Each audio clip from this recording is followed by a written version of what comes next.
Parlons de ces nouvelles violences interethniques dans la région éthiopienne. Selon le médiateur en chef du pays, de l'Amhara situé dans le nord-ouest du pays, elles ont fait des dizaines de victimes. Cette dernière flambée de violence marquée par le recours à des armes à feu avive un peu plus les craintes sur le climat dans lequel sont censées se dérouler les élections nationales du 5 juin.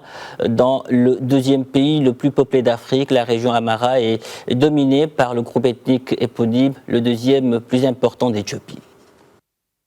Et pour en savoir davantage sur ce nouveau conflit en Éthiopie, nous rejoignons l'analyste politique Henri Nzozi depuis Kinshasa. Bonjour Henri Nzozi.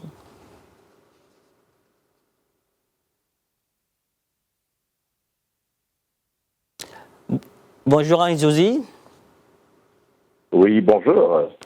Est-ce que vous pouvez nous expliquer plus en détail la nature de ces nouveaux affrontements interethniques qui touchent l'Éthiopie quelques mois à peine après le conflit au Tigré? Alors, ce qu'il faut peut-être rappeler, c'est que par rapport à ces conflits interethniques, d'abord, ils ne sont pas nouveaux. Ça l'a toujours ponctué, je dirais, l'histoire quelque peu mouvementée de ce pays. Mais si je devais schématiser, je dirais qu'en fait, vous avez deux niveaux d'affrontement.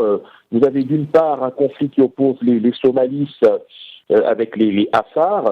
Cela est dû au fait qu'il y avait eu en 2014 un tracé frontalier à la suite du transfert de 3 îles somaliennes dans cette partie de l'Éthiopie. Et depuis, évidemment, il y a une volonté de reconquête de la part des Somalis. Le deuxième niveau d'affrontement, évidemment, c'est entre les Oromo et les Amhara, qui sont les deux ethnies, les deux communautés les plus importantes, je dirais, de l'Éthiopie, avec évidemment une concentration des tensions dans deux zones spécifiques, le Shewa Nord et bien évidemment l'Oromo. Alors, les causes évidemment sont multiples.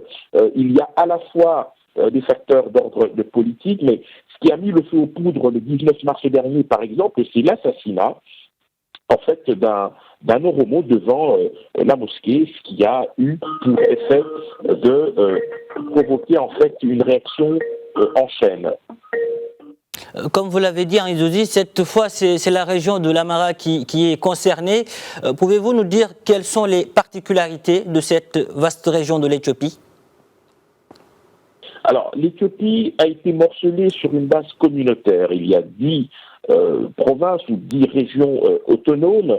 Cela fait de nombreuses années, malheureusement, que ces différentes communautés ont parfois des velléités, je dirais, à s'affronter, soit parce qu'elles sont moins bien représentées que d'autres au plus haut niveau de l'État, soit parce qu'il y a simplement un mécontentement. Nous sommes à 6 semaines des élections législatives qui vont vraisemblablement redessiner la carte politique de l'Éthiopie, avec évidemment ce conflit du Tigré en toile de fond qui officiellement, du point de vue évidemment des autorités d'Addis Abeba, s'est terminé depuis le 28 novembre dernier, mais qui en réalité se poursuit avec malheureusement un certain nombre d'accusations d'exactions qui se font.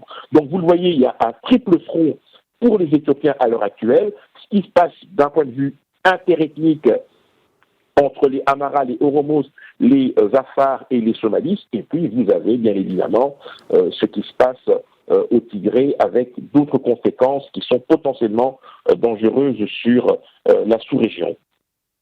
Au Tigré, l'armée fédérale faisait face à une rébellion, voire une dissidence locale. Qu'en est-il de l'Amhara ?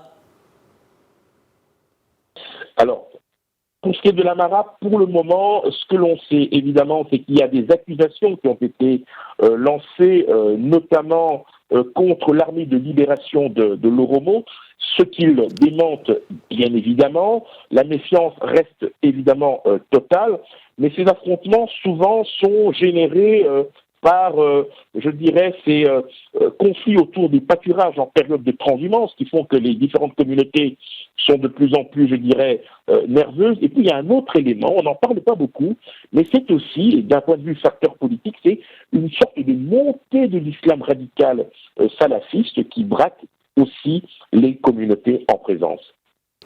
Selon vous, est-ce que l'éclatement de ces différents foyers de tension cache des manœuvres pour déstabiliser l'Éthiopie, comme le prétendent certains ?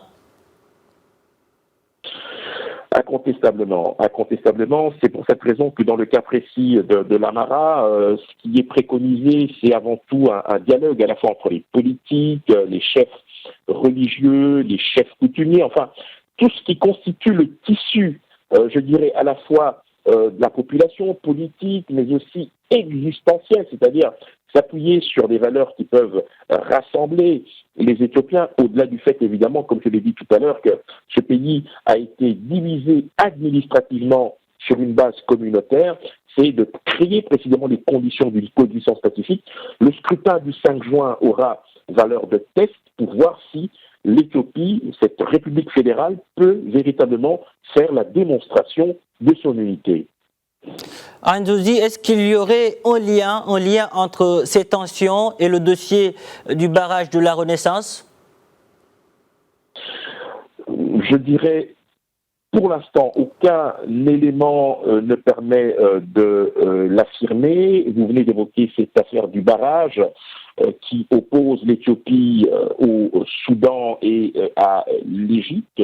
Le Soudan, bien évidemment, qui considère qu'il n'est pas question que l'Éthiopie procède au remplissage, à la deuxième phase de remplissage du barrage, et l'Égypte qui voit dans ce barrage une véritable menace pour ses ressources en eau. Le dernier sommet, la dernière réunion à Kinshasa n'a pas abouti parce que chaque camp campait sur ses positions. La tripartite est difficile à mettre en place parce que les points de vue restent inconciliables, mais il est vrai que ce problème, ces tensions peuvent, sur le moyen terme, avoir des conséquences sur la situation globale dans la sous-région et probablement aggraver les tensions.